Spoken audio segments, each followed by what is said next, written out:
बड़ी खबर है यूपी के मऊ जनपद से, जहां समाजवादी पार्टी के कार्यकर्ताओं सहित एडवोकेट रामहरि चौहान और आजमगढ़ से आई हुई महिला प्रकोष्ठ की जिला अध्यक्ष बबीता चौहान को भी कर लिया गया होम अरेस्ट। होम अरेस्ट होने के बाद कार्यकर्ताओं ने क्या कहा, देखें लाइव।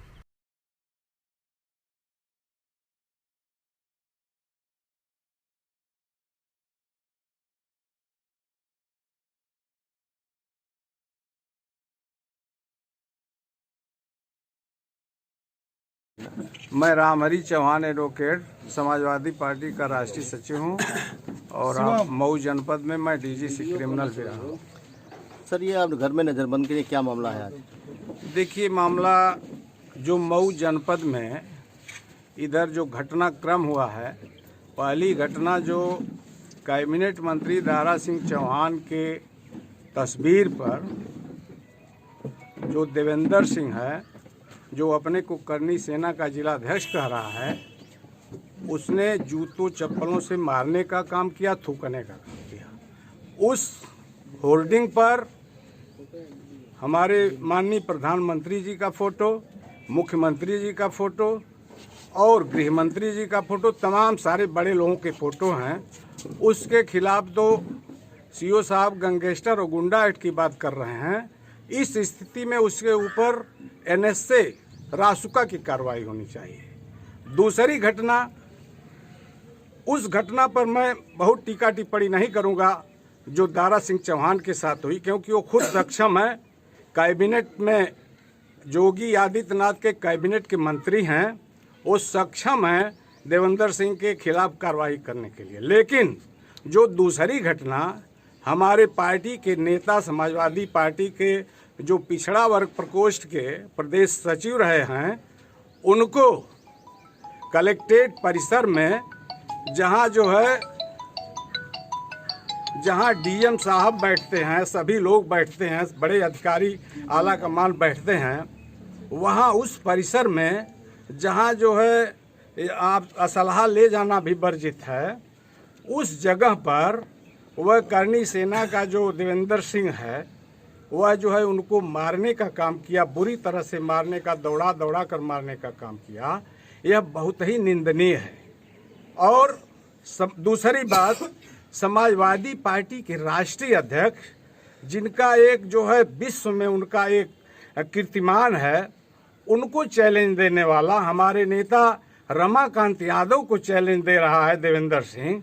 उसकी औकात यह नहीं है। लेकिन यह जिला प्रशासन के मुंह पर तमाचा है, क्योंकि आए दिन उसका बयान हम देख रहे हैं कि रमाकांत यादव को चैलेंज करना, अखिलेश यादव को चैलेंज करना, पूरी समाजवादी पार्टी को चैलेंज करना, यह उसकी आए दिन की प्रवृत्ति हो गई है। इसके बावजूद भी जिला प्रशासन आज तक उसके खिलाफ कोई कार्रवाई नहीं कर रहा है। आज सीओ साहब बता रहे हैं कि आज उसके खिलाफ गुंडा एक्ट की कार्रवाई, इसके बाद उसका स्वस्थ निरस्तीकरण का आदेश। इसके लिए हम आपको, पुलिस प्रशासन को और जिला प्रशासन को हम धन्यवाद देना चाहते हैं। लेकिन यह जो भी हुआ है, उस तरह के बदतमीज आदमी के लिए यह बहुत कम है। इसलिए हम चाहेंगे कि उसके खिलाफ गैंगस्टर एक्ट की कार्रवाई हो, उसके खिलाफ एनएसए की कार्रवाई हो। समाजवादी पार्टी एक ऐसी पार्टी है, हम हिंसा नहीं चाहते, हम अहिंसा के पुजारी हैं। अहिंसा परमो धर्म, महात्मा गांधी के नारा को हम साकार करते हैं। हम डॉक्टर लोहिया के लोग हैं। आज हम एक समाज की, चौहान समाज का होने के नाते इस बात को मैं नहीं कह रहा हूं। आप यहाँ देख रहे हैं, यहाँ हर समाज के लोग बैठे हुए हैं। यादव समाज के लोग हैं, क्षत्रिय समाज के लोग हैं, ब्राह्मण समाज के लोग हैं, तमाम सारे लोग बैठे हुए हैं। समाजवादी पार्टी सर्व समाज की पार्टी है। लेकिन जो उस व्यक्ति द्वारा या जो कृत्य किया गया, चाहे दारा सिंह चौहान के प्रति और चाहे महेंद्र चौहान के प्रति, इसकी हम घोर निंदा करते हैं और उसके खिलाफ अधिकतम कठोरतम कार्रवाई करने की प्रशासन से मांग करते हैं। आज आप लोगों को घर में नज़रबंद किया गया, इस पर क्या कहना है? देखिए, घर पर जो नज़रबंद करने की बात है, चूंकि चौहान समाज ने नोटिस दिया था कि हम 9 तारीख को कलेक्ट्रेट परिसर में धरना प्रदर्शन करेंगे। दूसरी नोटिस चौहान समाज की ही नोटिस थी, जो हमारे संजय सिंह चौहान जो जनवादी पार्टी के राष्ट्रीय अध्यक्ष हैं, उनका हमारी पार्टी से समझौता भी है, उन्होंने 10 तारीख को दिया था, लेकिन जिला प्रशासन ने उन दोनों नोटिस को निरस्त करने का काम किया है। हमारे समाज को परमिशन नहीं मिला कि हम जो है वहाँ अपनी बात कह सकें, कलेक्ट्रेट परिसर पहुंचकर हम अपनी बात कर सके, अपना मेमोरेंडम दे सकें। उसी परिप्रेक्ष्य में आज चौहान समाज के जितने नेता हैं, छोटे से बड़े नेता हैं, बबीता चौहान जी आजमगढ़ से चली कर आई हैं, एक जिला महिला सभा की जिला अध्यक्ष हैं, जोगेश चौहान जी आजमगढ़ से हैं, वीरेंद्र चौहान, तमाम सारे नेता यहाँ बैठे हुए हैं चौहान समाज के। किसी तरह से ये लोग पिछवाड़े से अपने घर से भागकर, सबके घर पुलिस बैठी हुई है, इसके बावजूद भी ये लोग अपने घर से निकल कर अपनी बात करने के लिए कलेक्ट्रेट परिसर जाना चाहते हैं। लेकिन आज हम भी अपने घर में, हमारे इंस्पेक्टर साहब, सीओ साहब ने हमको यहाँ नज़रबंद किया है, इसलिए हम यहाँ बैठे हुए हैं। मेरा नाम है बबीता चौहान, जो समाजवादी पार्टी की महिला प्रकोष्ठ की जिला अध्यक्ष आजमगढ़ से हूँ। मैं रोड पे अपनी समाज को लेकर आगे बढ़ रही थी, कलेक्ट्रेट पहुँच रही थी, तब तक पुलिस प्रशासन हमको रास्ते में घेराव करके रामहरी चौहान जो इस समय वर्तमान में राष्ट्रीय सचिव हैं, उनके घर पर हम लोगों को नज़रबंद कर दिया गया। और मैं अपने चौहान भाई के लिए मैं ये योगी जी से अवगत करा रही हूँ कि जब तक हमारे चौहान भाई को न्याय नहीं मिल जाएगा, तब तक इसी तरह हम लोगों का आंदोलन जारी रहेगा, जब तक मुलजिम को सजा नहीं मिल जाएगी।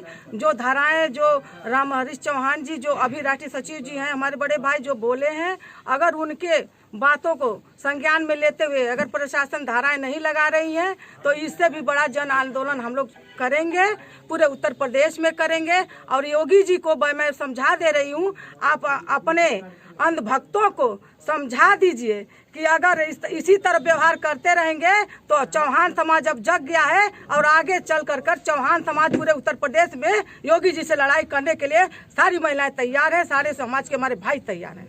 जय हिंद, जय समाजवाद। मैं वीरेंद्र चौहान, जिला सचिव मऊ। उत्तर प्रदेश में भारतीय जनता पार्टी की सरकार में जिस प्रकार से लोगों की आवाज़ दबाई जा रही है और जिस प्रकार से ज़िले में अराजकता की स्थिति है, उससे यह साबित हो रहा है कि ज़िले में कानून व्यवस्था नाम की कोई चीज़ नहीं रही है। जैसा कि आप लोग जानते हैं, गत दिनों हमारे पार्टी के महेंद्र चौहान को जिस तरीके से कलेक्ट्रेट परिसर में मारा पीटा गया, वह निश्चित रूप से कानून को अपने हाथ में लेना है। घटना के बाद कैबिनेट मंत्री दारा चौहान के पोस्टर पर भी, जिस पर कि योगी आदित्यनाथ जी का और माननीय प्रधानमंत्री जी का भी फोटो है, उसको भी जूतों से पुटना और उस पर थूकना यह एकदम असंवैधानिक और एक तरीके से अमानवीय है। प्रशासन चाहता तो यह घटना के अगले दिन ही आरोपियों को गिरफ्तार करके उनको कड़ी सजा देता और आगे इस प्रकार की घटना नहीं घटती। लेकिन जिस प्रकार से प्रशासन शासन और सत्ता के दबाव में अभी तक शांत है, अभी तक सिर्फ आश्वासन दे रहा है कि उसके खिलाफ NSA लगेगा, गैंगस्टर लगेगा, गुंडा एक्ट लगेगा, लेकिन अब तक अगर यह त्वरित कार्रवाई हो गई होती तो चौहान समाज के लोगों में इस तरीके से नाराजगी नहीं जाती। आज इस घटना को लेकर के पूर्वांचल के पूरे चौहानों में नाराजगी है और उसी के लिए आज 9 तारीख को पूरे अलग अलग जनपदों के चौहानों में बहुत ज़बरदस्त आक्रोश था। वो लेकर करके धरना प्रदर्शन करना चाहते थे, लेकिन प्रशासन ने इसकी अनुमति नहीं दी है। हम लोगों को भी घर से लेकर के तमाम नेताओं को, चौहान समाज के नेताओं को घर पर ही नज़रबंद किया गया है। आज उसी के क्रम में हम लोग आदरणीय अपने 1 फरवरी को हम पार्टी के पूर्व प्रदेश सचिव पिछड़ा प्रकोष्ठ महेंद्र चौहान जी के साथ कलेक्ट्रेट परिसर में, जहाँ DM ऊपर बैठता और नीचे वहाँ मतलब नाक के नीचे इन भगवाधारी गुंडों के द्वारा जो मारपीट, गाली गलौज हुई, काफी निंदनीय हुई।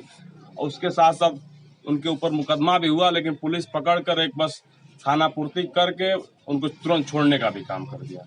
उसी के विरोध में समाजवादी पार्टी भी एक दिन पूरे दम खम के साथ हम सभी लोगों ने आंदोलन महेंद्र चौहान जी के साथ किया था और आज 9 तारीख को पूरे चौहान समाज का एक बड़ा विशाल धरना था, जिसमें बलिया, गाजीपुर, मऊ, आजमगढ़ के इधर पूर्वांचल के सारे चौहान मऊ में कहीं न कहीं आ रहे थे। लेकिन यहाँ के जो लोकल चौहान हैं, नेता हैं, उनके घरों पे यहाँ की पुलिस बैठकर कहीं न कहीं घरों में नजरबंद करने का काम की। यह बहुत काफी दुर्भाग्यपूर्ण है। इस लोकतंत्र में अपनी बातों को न कह पाना, धरना स्थल पर न जाने देना, ये काफी दुखद। और आने वाले समय में जो महेंद्र चौहान जी के साथ जो घटना घटी है, इसका जवाब चौहान समाज अपने मतों की ताकत से बताने का काम करेगा। बहुत बहुत धन्यवाद।